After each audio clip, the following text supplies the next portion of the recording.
Many of the 167 deaths in the Piper Alpha fire could have been avoided if the warnings of whistleblower David Harding, who worked on another rig, had been heeded. The fire on board the Piper Alpha platform has broken out again. Half of the platform has been completely destroyed by the explosion, but there's now little hope of finding any survivors. He actually was proven right. That's the hardest thing to take, that he was right, and yet it's cost him his life. And everything offshore goes on as normal, as if, I don't know, it never happened really. Kay Harding's husband David had worked for 8 years as an electrician on the rigs. Yeah. I'd like it much better if I could have one for my tea.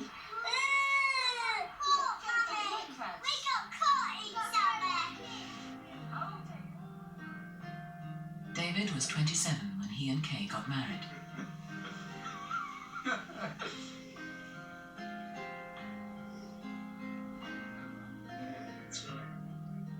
My world was quite small really till I met David. He had a lot of friends within the offshore industry. And of course I met a lot of different people. He was really pleased when I found out I was pregnant. He was really excited. And when Sarah came along, he doted on her all the time. I would say David had two loves in his life, and that was his family and his job. He was totally dedicated to it. He really enjoyed it. He used to get upset because it was hard for him to go offshore and leave us, but he did enjoy doing the job so much. David was working on a platform in the North Sea when he discovered that when divers were down, the fire pumps were turned off to prevent them from being sucked inside. In the event of a fire, there was no means of turning them back on automatically. A month before the explosion on Piper Alpha, David had contacted union representative Roger Spiller about the potential hazard. The Department of Energy then issued a document, a safety notice, which said in future fire pumps on manual must have somebody standing by with a radio or a means of turning them on to automatic in the control room. So David was responsible for that. The problem was that notice didn't go out until after Piper Alpha, and when Piper Alpha caught fire, the fire pumps were switched to manual because divers were down. So did a lot more people die as a result? That's quite likely, yes. And I've no doubt that David was conscious of the fact that he'd made me aware of it. I'd made the Department of Energy aware of it, but of course it was too late. Do you think it had quite a profound effect on David? Well, it had an effect on me, and I was only an intermediary, and David was an individual who was meticulous in his work and knew what he was doing, and I've no doubt at all that it had a great impact on him.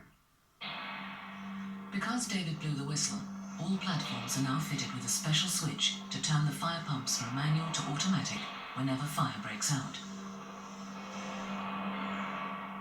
I felt really proud of him. I didn't actually know initially at the time. I knew of David's involvement, but I didn't find out until some time later that this switch had been fitted because of David. I mentioned it to my mum and she was laughing and said they ought to call it the Harding switch.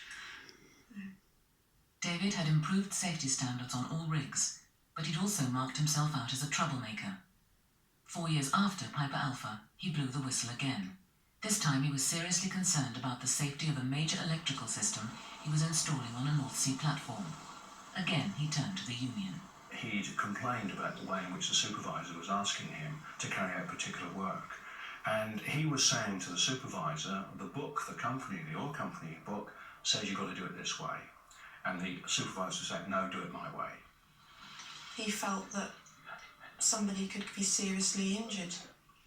He could possibly end up in court on charges, and also morally David just wouldn't have been able to sleep. He was so worried about it. We later heard that they had gone onto the rig and they'd found that David was right and the system they were using wasn't safe. I believe their words to David on the phone when they rang him to tell him the result was they practically had to shut the rig down and sort it all out, and make sure that the permit system was working the right way.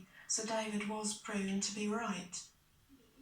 David had helped to save lives again, but his whistleblowing had made him unpopular with his colleagues on the rigs because it put people's jobs and bonuses at risk. They began to turn against him. Where's Kate? Changing the nappy.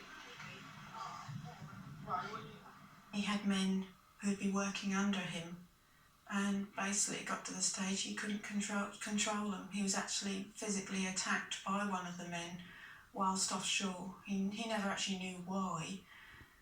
He was just talking to the man. He was actually up inside a crane on the rig, and this other man grabbed hold of David and dragged him actually over the actual hole that's runs through the centre of the crane, and was shaking him and saying, "Don't speak to me like that." And David felt at the time he hadn't said anything untoward to him.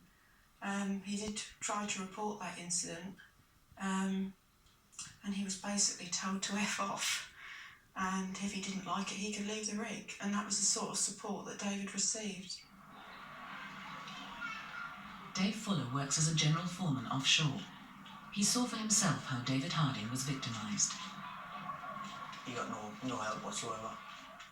On the other shift, you had sort of people who've worked down here in the southern sector for a long time, and all sort of friends of friends, if you like. And I think it was one friend helping another friend out. We went rid of somebody, and they were doing the bidding. Like, one of the superintendents actually asked myself and another general foreman to give him a hard time, so we would wrap pack in, and we both refused to do that. To specifically go out your way to make someone's life unbearable offshore purely because you were told to. He just couldn't understand it. But we sat and discussed it for quite some time together, and at the end of the day he did realise that these people have families, they have, their own commitments, and they were just as vulnerable as David. If they didn't do what they were told, then they could lose their job too. And I've worked in the oil industry for over 20 years, and over the years you see that much victimisation in different parts of it, and for something to go so far that way, I was shocked, and I thought, it should never ever have come to that. At a safety meeting on the rig, Dave Fuller voiced his concern about the victimisation of David Harding. As a result, he too became a victim. Put it this way, I wasn't flavour of the month after that. I'd been there quite a while, and I've worked on various contracts all over the place, so in the end, it was as plain as a nose on your face. At the end of the contract, I was going to go, and more or less the same as Dave. It didn't matter how long you'd been there, or how good or bad you were. You'd upset the boat, if you like, and it was bye-bye.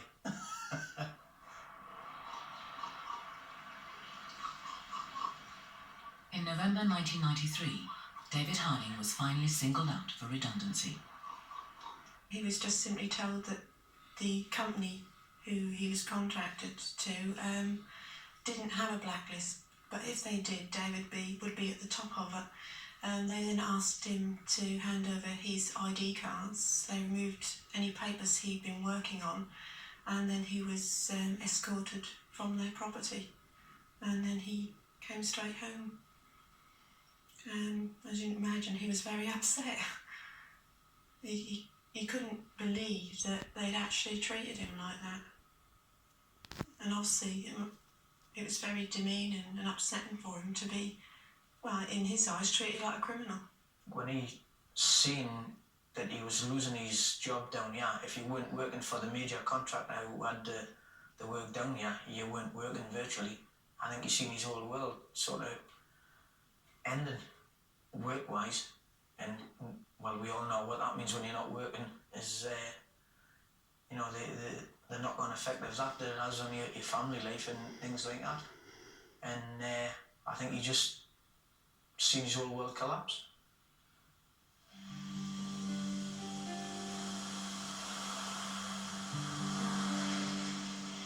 I was very concerned because he wasn't eating at all, he wasn't sleeping. He was drinking an awful lot of beer. He kept disappearing for a long length of time. He seemed to lose interest in me and the children, which wasn't like David at all, because he was a very devoted father to the girls. He was a very outward-going, bubbly person, and he just lost all interest in everything. He just used to sit staring at the television, or sometimes just staring into space, really. I believe it was a Thursday, and I went in the dining room, and he was sobbing like a baby, really crying.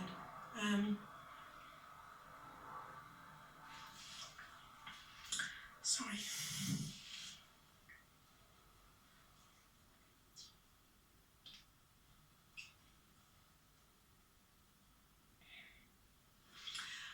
I tried to comfort him and put my arm around him, but he just told me to go away.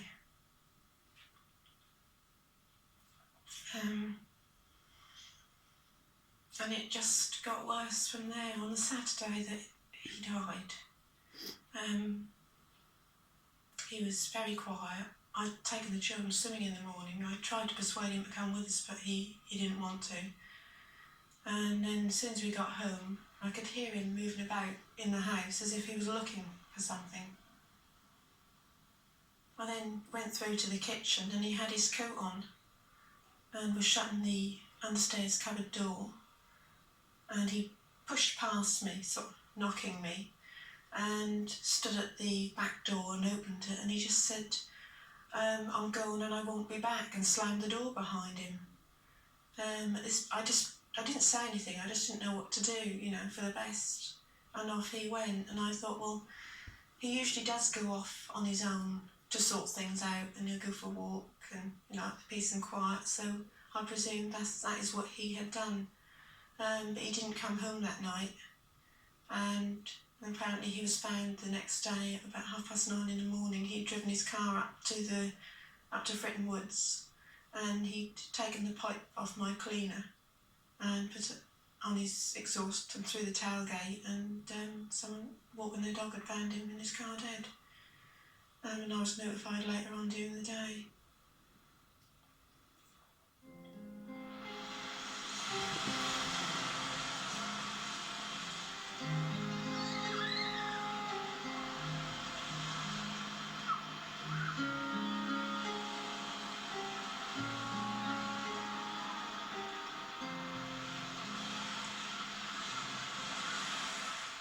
Sarah was at school and a little girl ran up to her and said, "Your daddy's dead," which she got really upset about and cried and came home and said, "Why did she say that, Mummy?" And so I had to tell him. I didn't really know what to do. I just sat him down and put my arm around him and just tried to explain in a way that they would understand that he died, and that I just said that he wasn't very well and the doctors couldn't make him better, so the angels came down and took Daddy to heaven. She has a photograph in her bedroom. I put it in a frame for her of her and David sitting together cuddling, which helped a lot, because when she gets a bit upset about it, she tends to take his photograph to bed with her and cuddle it, and that helps. And she's also decided that there's a rather large star in the sky that she can see from her bedroom, and that's Daddy shining down and keeping an eye on her. David can't speak out for himself. He tried at the time, which obviously led to what happened in the end, but I'm all he's got now to really say what happened to him. I do feel like I'm his voice and his only chance to get over to people that he was dedicated and, I don't know, a normal person. He was a happy person, he was a good father, good husband, who shouldn't have been treated the way he was, purely for the fact that he did stick out for what was right and he done the right thing.